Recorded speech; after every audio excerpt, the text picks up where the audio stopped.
నమస్కారం. కార్తీక పురాణం 28వ రోజు కథ. ఈరోజు కథలో విష్ణు సుదర్శన చక్ర మహిమ గురించి చెప్తున్నారు. వశిష్ఠుల వారు జనక మహారాజుతో తిరిగి చెబుతున్నారు. ఓ జనక మహారాజా, విన్నావా దూర్వాసుడి అవస్థలు? తాను ఎంతటి కోపవంతుడైనా వెనక ముందు ఆలోచించకుండా మహాభక్తుని చిత్తశుద్ధిని శంకించాడు. కాబట్టి ప్రయాసపాలయ్యాడు. ఎంత గొప్పవారైనా ఆచరించు కార్యక్రమాలు జాగ్రత్తగా తెలుసుకోవాలి అని చెబుతూ అత్రి మహర్షి అగస్త్యునికి చెప్పిన వృత్తాంతాన్ని తిరిగి వివరిస్తున్నాడు. అలా దూర్వాసుడు శ్రీమన్నారాయణుడి వద్ద సెలవు తీసుకుని తనను వెన్నంటి తరుముతున్న సుదర్శన చక్రాన్ని చూసి భయపడుతూ తిరిగి భూలోకానికి చేరుకుని అంబరీషుడి వద్దకు పోయి, ఓ అంబరీష, ధర్మపాలక, నా తప్పును క్షమించి నన్ను రక్షింపుము. నీకు నాపై ఉన్న అనురాగంతో ద్వాదశి పారాయణానికి నన్ను ఆహ్వానించావు. అయితే నేను నిన్ను కష్టాల పాలు చేశాను. వ్రతభంగం చేయించి నీ పుణ్యఫలాన్ని నాశనం చేయాలనుకున్నాను. కాని నా దుర్బుద్ధి నన్నే వెంటాడి నా ప్రాణాలను తీయడానికి సిద్ధపడింది. నేను విష్ణువు వద్దకు వెళ్ళి సుదర్శనం నుంచి కాపాడమని ప్రార్థించాను. ఆ పురాణ పురుషుడు నాకు జ్ఞానోదయం చేసి నీ వద్దకు వెళ్ళమని చెప్పాడు. కాబట్టి నీవే నాకు శరణ్యం.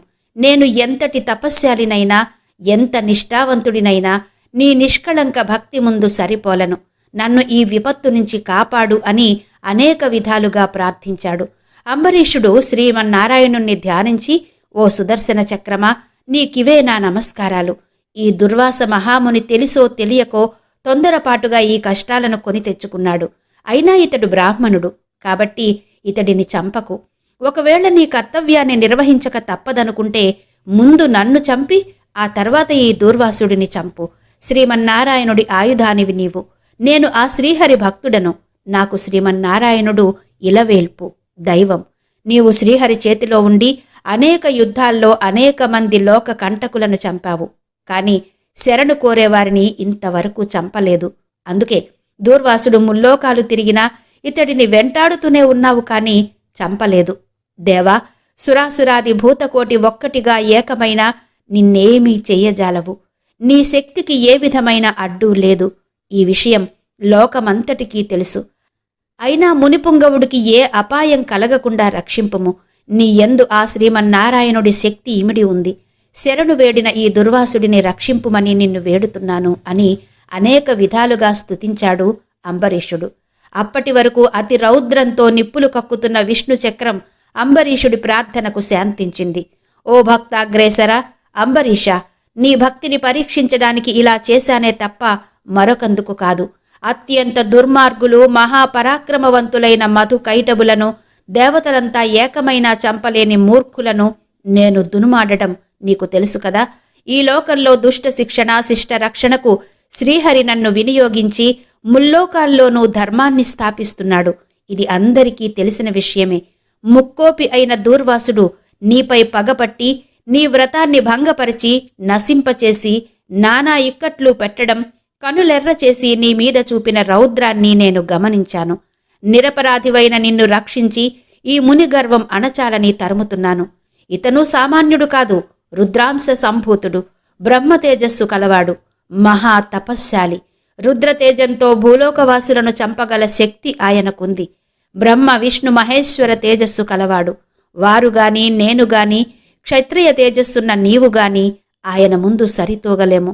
అయితే తనకన్నా ఎక్కువ శక్తివంతులతో సంధి చేసుకోవడం ఉత్తమం. ఈ నీతిని ఆచరించువారు ఎలాంటి విపత్తుల నుంచి అయినా తప్పించుకోగలరు.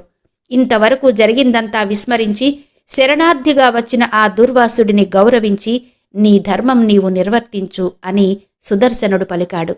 ఆ మాటలకు అంబరీషుడు, నేను దేవ గోబ్రాహ్మణాదుల పట్ల, స్త్రీల పట్ల గౌరవభావంతో మసలుకుంటాను. నా రాజ్యంలో సర్వజనులు సుఖంగా ఉండాలి అని కోరుకుంటాను.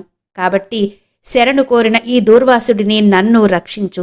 వేల అగ్నిదేవతలు, కోట్ల సూర్యమండలాలు ఏకమైన నీ శక్తికి తేజస్సుకు సాటిరావు. నీవు అసమాన్య తేజోరాశివి. మహావిష్ణువు నిన్ను విశేష కార్యాలకు వినియోగిస్తాడు.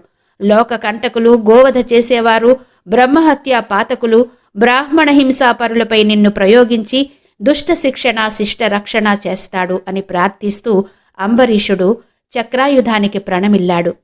అంతట సుదర్శనుడు అంబరీషుడిని లేపి ఆలింగనం చేసుకుని, అంబరీష, నీ నిష్కళంక భక్తికి మెచ్చాను.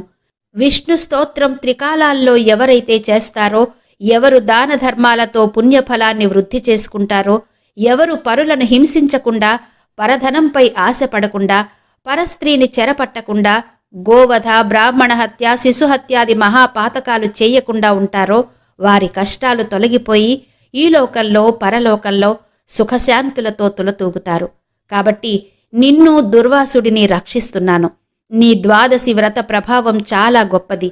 నీ పుణ్యఫలం ముందు ఈ మునిపుంగవుడి తపశ్శక్తి సాటిరాదు అని చెప్పి అదృశ్యుడయ్యాడు సుదర్శనుడు.